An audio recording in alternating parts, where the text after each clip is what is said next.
I grew up about 2 hours north of Toronto in Canada, and I actually had the privilege of starting to play pretty young. So I got involved with rugby in high school. I started as a figure skater when I was super young. That was my main sport, and got over that pretty quickly. It was just too big a commitment to not be going anywhere with that sport. And then I pivoted over to basketball.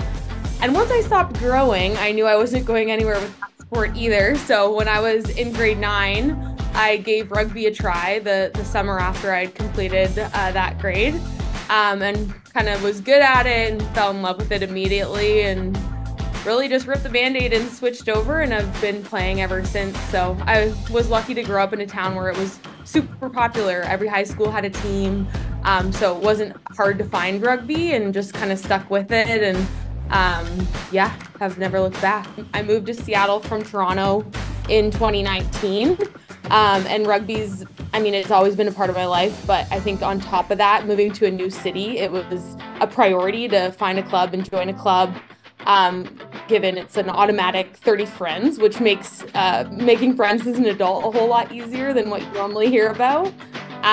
So looked up rugby clubs in Seattle. Obviously, there's not tons of options, but knew I wanted to play competitively, and that's what Seattle has to offer, is access to the BCRU, which has really high level competition, and a great team to play with. So joined pretty quickly after moving here, and again, haven't looked back.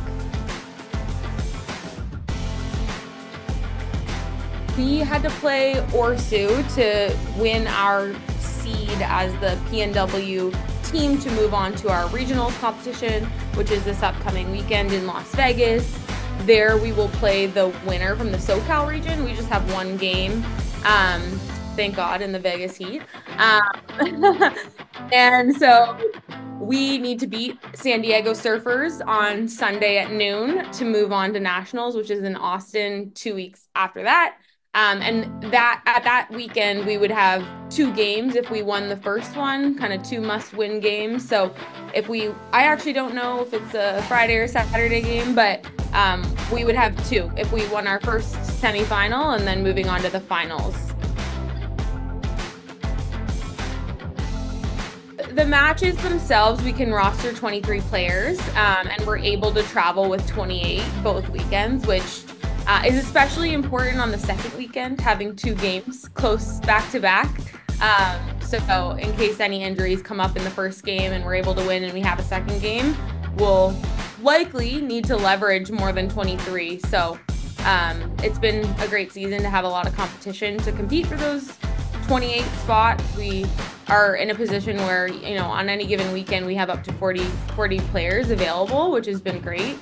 And that's been a transformation, honestly, since I've joined the team as well. Sometimes it would be, in my first year, tough for us to have a full 23 to travel out to Victoria for a day trip, right?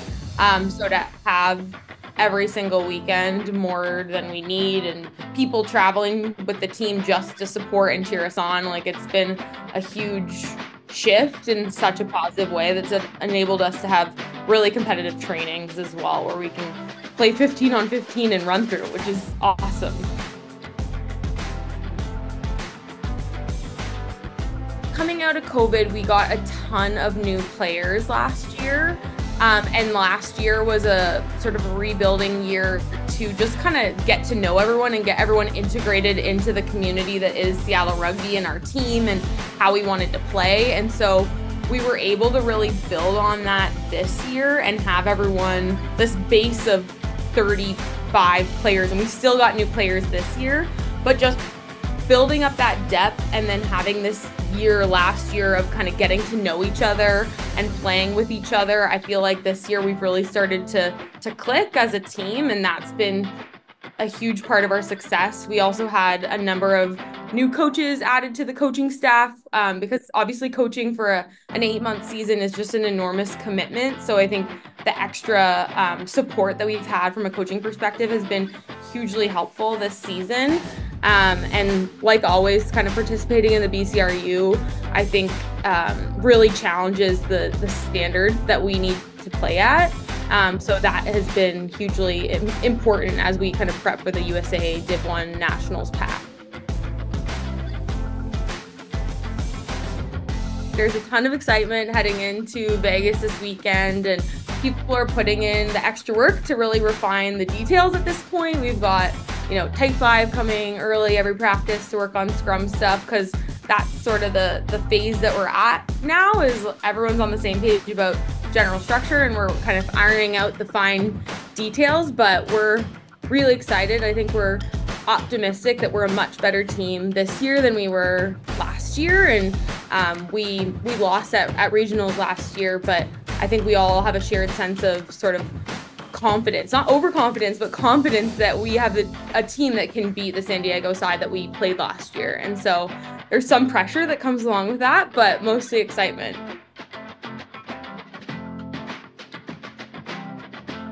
I don't know that there's any way to fully be prepared to play in 100-degree heat when you live in Seattle, but we're doing the best that we can. Honestly, just kind of focusing on incorporating fitness the best that we can into our sessions. It was actually awesome last weekend, the game that you were at playing against Castaway, to have it be hot by Seattle standards. In the first half, I feel like that was the hottest half that we've played in a while, so it was honestly super helpful.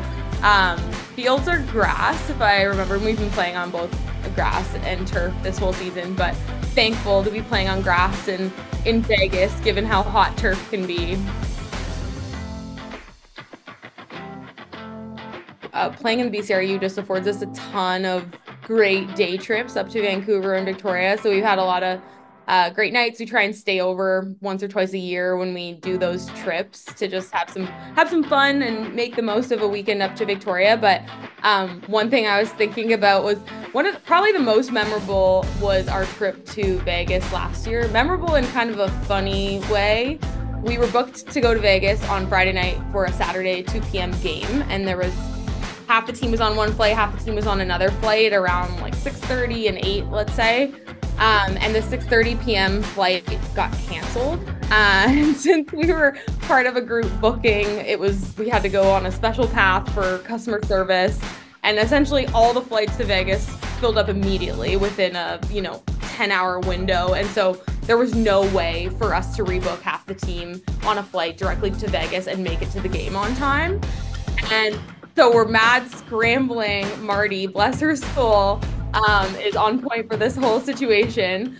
And essentially the only solution was for us to fly half the team into Phoenix.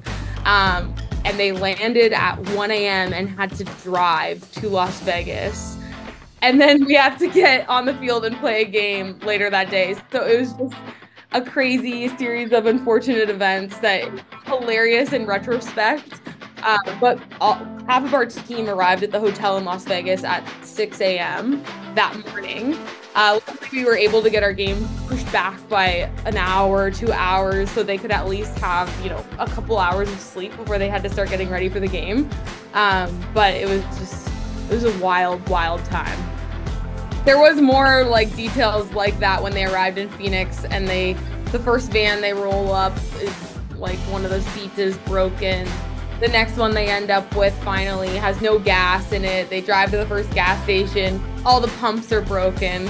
And it was just this series of unfortunate events. But so I think maybe that also contributes to our optimism about Las Vegas this weekend is, that was rock bottom travel schedule. So it's only up from here.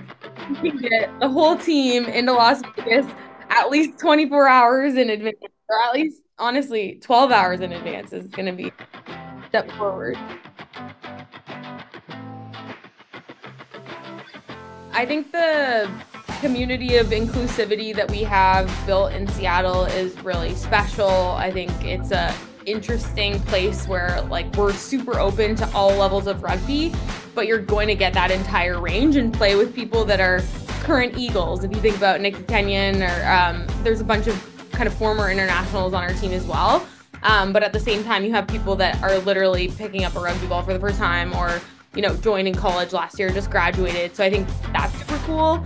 And become this club that's been a great place for people to learn who are eager and want to get better. We get a lot of people from clubs or in the Seattle area that just, they want to be better rugby players and they come to Seattle for that, which is really cool. I think, again, part of that is the fact that we play in the BCRU. That's something that's special about the Seattle Rugby Club within the US, I think, is this access to awesome rugby within a driving distance. Unfortunately, the WPL is pretty inaccessible for most people that are near a WPL team, given the cost to travel on planes every single weekend. We're doing that maximum twice this year, but WPL players, as you know, are traveling, 8 times a year. It just becomes like a $10,000 investment for many women to play at that level of rugby. And so for us to have access to that level of rugby for $400 a year, whatever it is, a couple $100s a year, is special within the US. And, there's a number of people on our team that have moved to Seattle to play good rugby from other parts of the US because they know, and we've become known for that. It's having access to this great competition at a accessible cost, which is, I think, so important to grow the game. And I hope that more clubs in the US get to that place. One other cool thing about Seattle Rugby Club that I think helps make us a strong program is just the amount of year-round rugby that we have available to us. Like I said, I grew up in Toronto. Rugby season, unsurprisingly, is June to September-ish. You just really can't play that many more months out of the year. But we live in a place where you're playing 15s from end of August to mid-May, and 7s from beginning of May to end of August, if that's what you want to do. And then layer in touch on top of that if you're really hardcore, like some of the people on our team. So I just think living in the Pacific Northwest, I mean, you can't get more rugby than this if that's what you want to get to make yourself a better player. And so I think that's something that sets our team and our region apart. It's just the access to so much rugby.